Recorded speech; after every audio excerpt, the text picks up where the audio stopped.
Okay, hopefully I've got this thing running.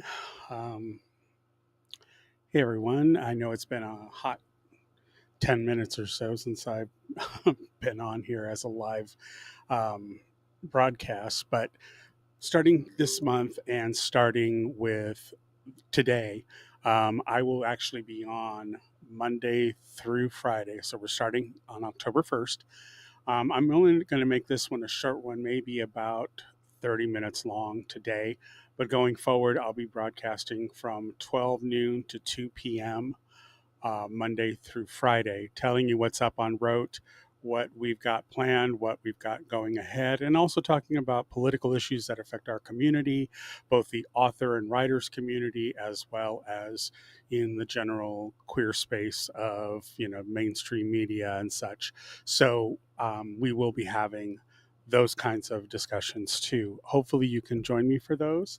I will be present and available for people to chat. I've got the chat up. I don't know if it's working.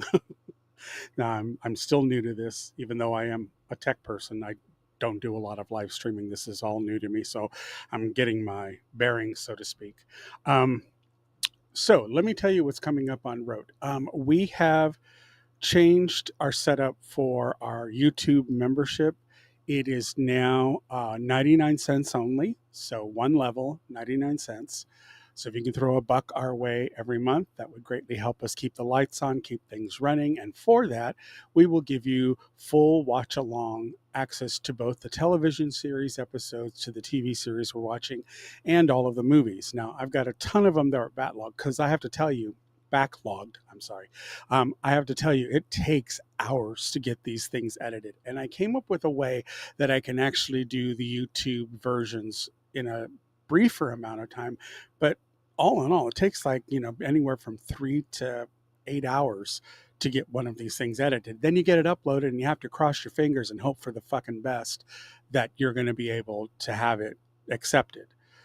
Sometimes I've had to go back and redo an edit and that takes more time. So I've got quite a backlog. However, because the watch alongs are so easy to edit, I just give you a brief 1 minute period of the film to sync up your copy with, along with us. Then you can watch along with us and you can enjoy our commentary as we're watching the entire movie or TV episode that we're watching. So I've just finished. I have two more movies to catch up, which are the ones we did for in September for this month, the Halloween movies. So in those we have Elvira, Mistress of the Dark, Sinners.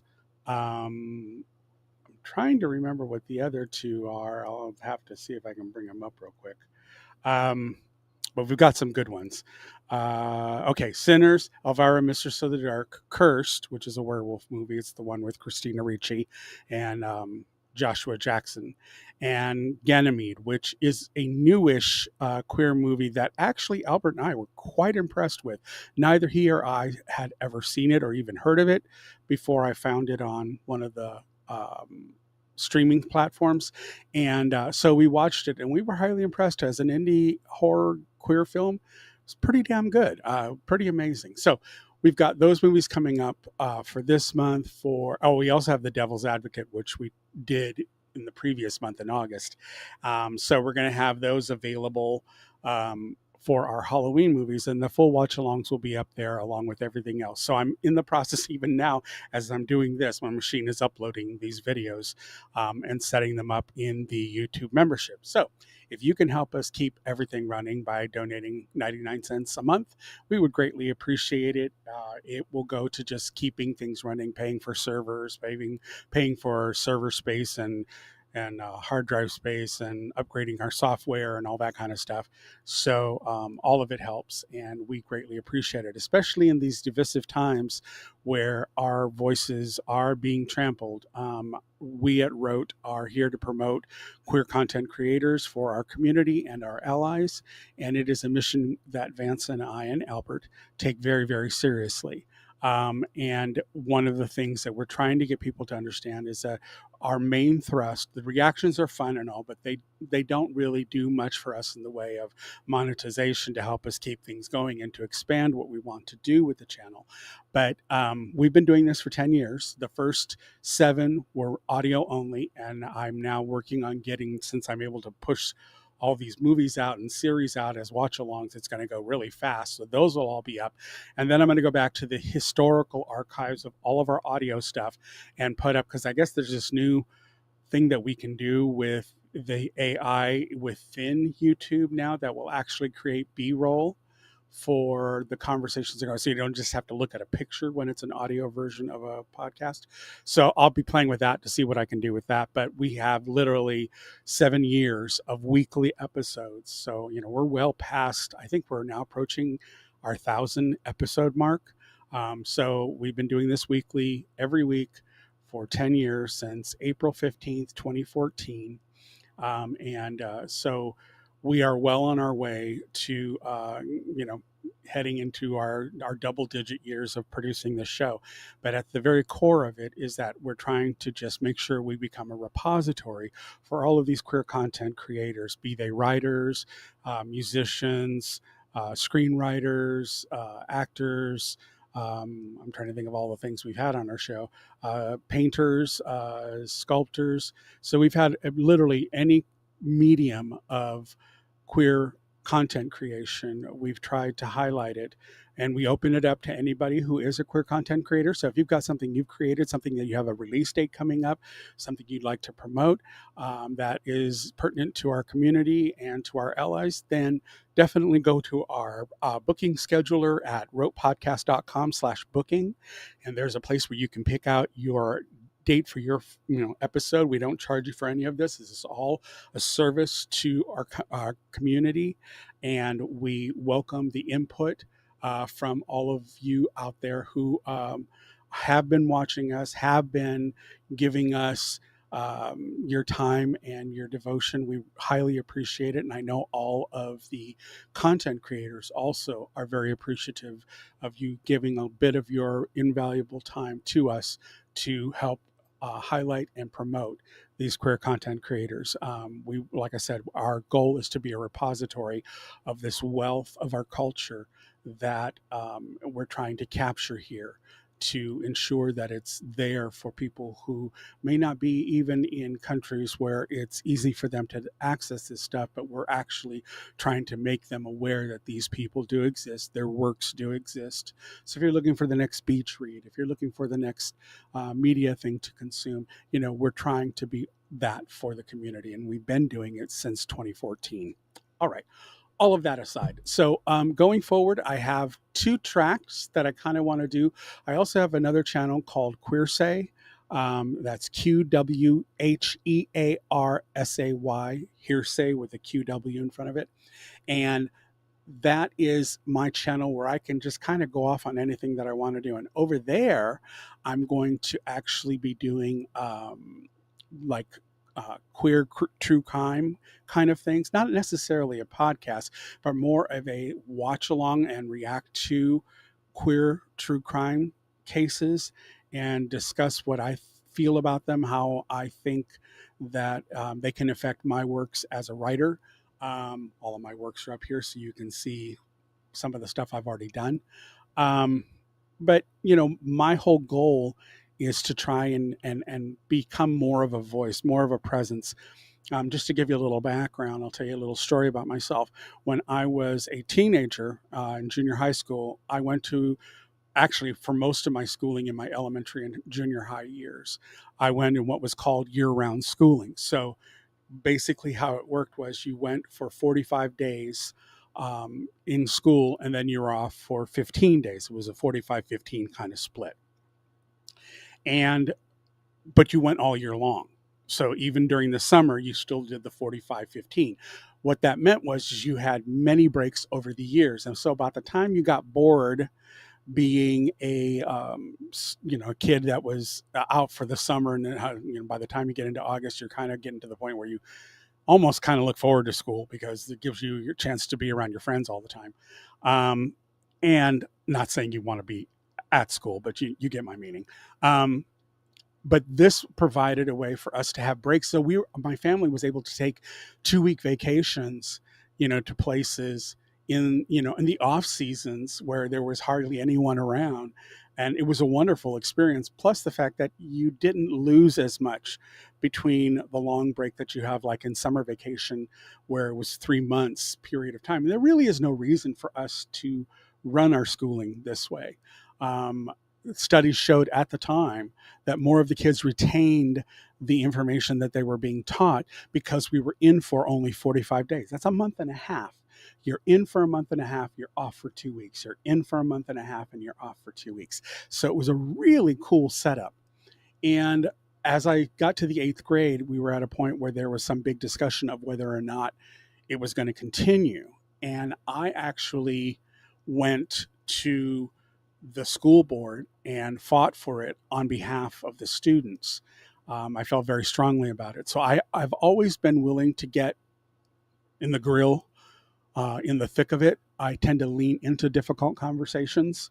I tend to learn more when I lean into difficult conversations. Now, that is also to say that with people that actually have um, a real earnest, a real desire to have a real conversation, not just spouting talking points that they've heard somewhere else and have kind of absorbed and just want to spit out again. I like people who want to have those kinds of intense conversations that actually does try to move the needle a bit so that we get some sort of understanding, even if we're coming from opposing sides. So I consume media far and wide. I don't just consume American media. Most of my media consumption is actually abroad. I watch a lot of news from around the world. So I'm not just wholly within the bubble of America presenting news, which I don't think they do very much anymore. I think that era has long gone. Ever since the Reagan era, when they got rid of the ability to make sure that news organizations said the news in factual form. That once Reagan got rid of that, then all media journalism started to go downhill. It all became opinionated. Now we have roundtable. Well, what do you think? Well, what do you think? That's not what news is supposed to be. News is merely supposed to report what's going on. Then you had the advent of the 24-hour news cycle with CNN, where every fucking hour is literally a repeat of the hour before. So it's just like you just saw these stories cycle one or the other, and that's what our 24-hour news cycle is. No, one of the reasons why people were not so divisive back then is because we didn't have news all the time. It wasn't always in our faces. And we had, real newscast reporters who just merely read the news. That's what their job was. They just stated the facts as we knew them at the time, and everybody else would like go to their work. And that's where the whole water cooler discussion, scenario came up in the olden days. That's one of the things that people did, and it also engaged in societal exchange because of the dumb phones, because they're not smartphones. They have a lot of access to a lot of bullshit, but they really have been to the detriment of our society in many respects. Once we made a phone do things other than taking and receiving phone calls, I think we were spelling our own doom in many respects. I don't need to know what you had for lunch yesterday. That's not a thing. Just stop. Um, I think social media has been a huge detriment, and I don't believe me. The irony is not lost to me. The fact that I'm broadcasting this on a social media platform, I get it. I am well aware of the irony of this kind of situation. But be that as it may, while we do have the platform, I decided I want to do something on rote, which stands for written on the edge. The WR is written on the edge, OTE, spells out rope, but it's really our position of how we see our community. We are at the periphery of the mainstream media, that we are written on the edge. And what we do often changes the dynamics of the culture at large. As they say in theater, if it weren't for Jews, gypsies, and gays, you wouldn't have theater. So, you have that kind of historical precedence for our voices and how we contribute to society. Mainstream media has long been held by cis het white men, let's be real, who have not had it in their interest to promote stories that they did not identify with. So that's why you had the closeted queer stars from the golden age of Hollywood.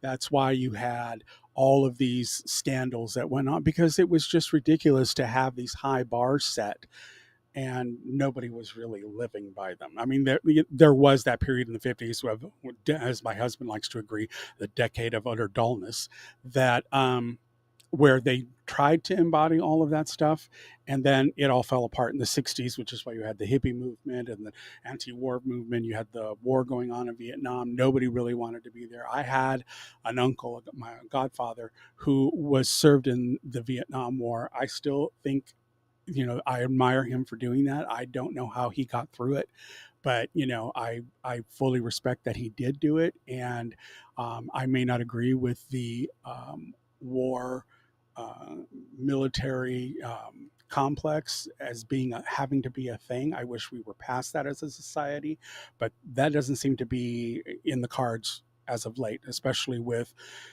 Pete Kegsbreath out there doing his drunken version of Patton cosplaying as a Spartan warrior. That has got to be the gayest fucking speech I have ever heard in my life. But we will get to that. I will have an entire episode talking about what went on at the Quantico meeting.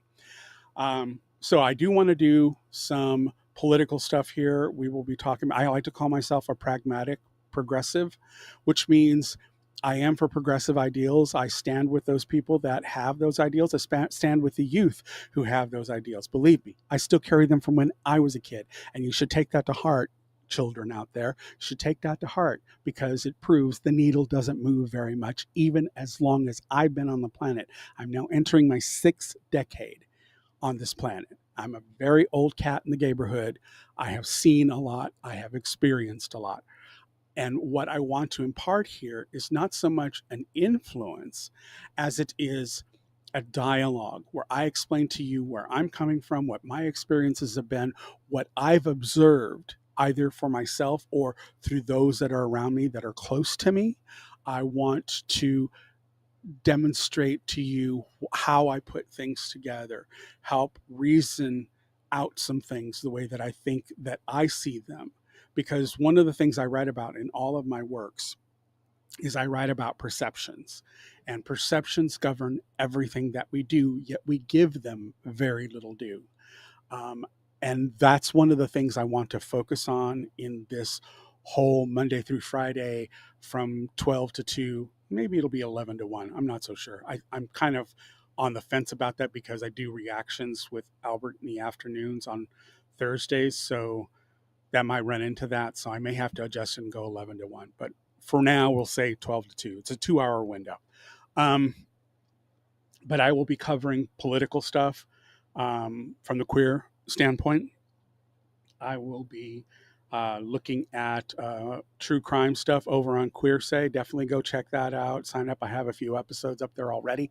Go check that out, because that's where I will do the queer true crime stuff that I will be following. Definitely check that out. I have been toying with Rote's content um, on Twitch, and I've been hearing a lot of bad things. That, not bad things as in Twitch itself is necessarily bad. It's just that the platform is not as robust or as honest with the viewership, I guess. That's the kind of comments and stuff that I'm seeing from a lot of the big Twitch stars that I follow. I don't do gaming, so I'm not a gamer. Vance may end up doing some of that because he is a gamer, Gaymer. And he may end up doing some of that stuff on our Twitch platform. He has the access to our Twitch channel. And I think he's thinking of doing that when time permits. But yeah, it's not something that I'm into. So, I'm going to leave that to him. And I know that's primarily what Twitch is for. So a lot of my broadcasts will be here on YouTube on Rote's channel with my queer true crime going on at Queer Say. I'm probably going to do those on Saturday. I'll pick a couple on Saturday and I'll put like 2 episodes out on a Saturday.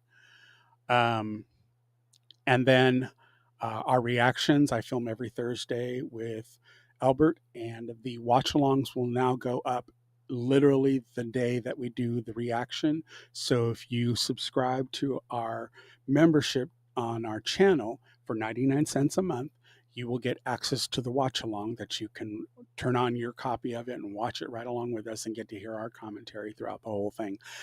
So that's a way for you to help support us, and you'll get it immediately. You'll get it the same day that we record it. It doesn't take me very long at all to kick out a watch along. It's actually fairly quick. I can do it within a half hour at the most, and that's with rendering time.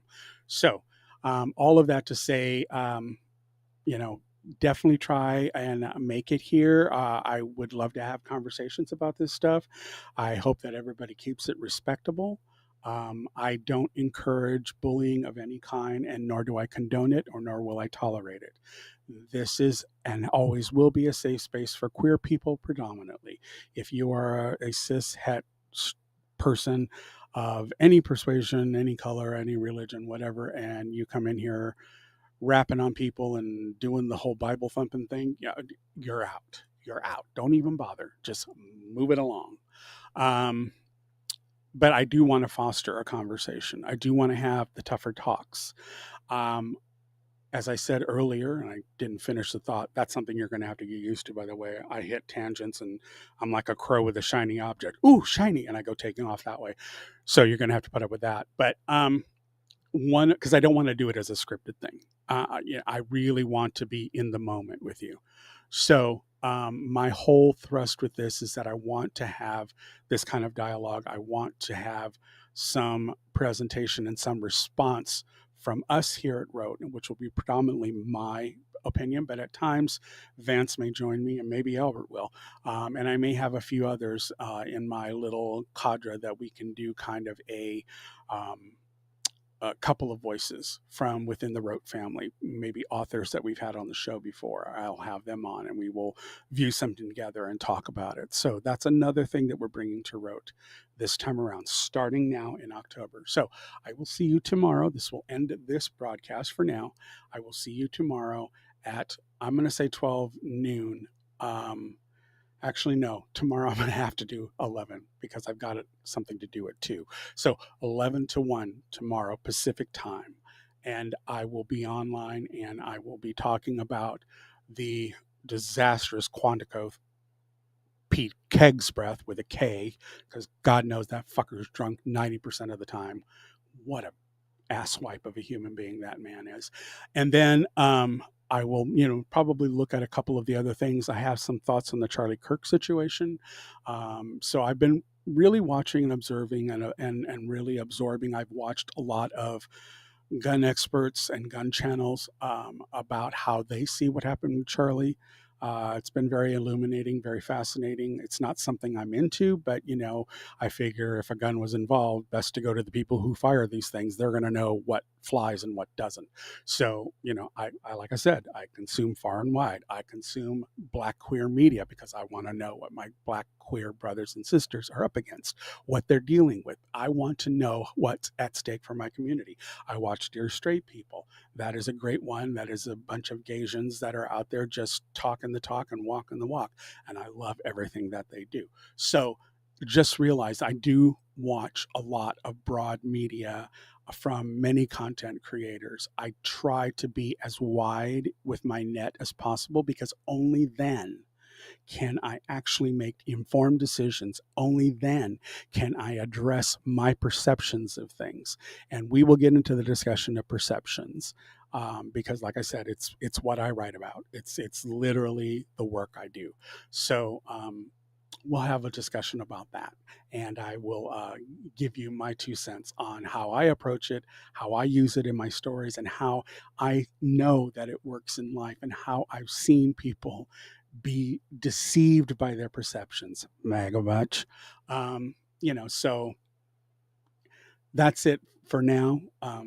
I will hopefully see you next time next broadcast, which is tomorrow, Thursday, October 2nd, and it'll be at 11 a.m. Pacific US time. All right. Until then, I'll talk to you soon. Take care. Bye.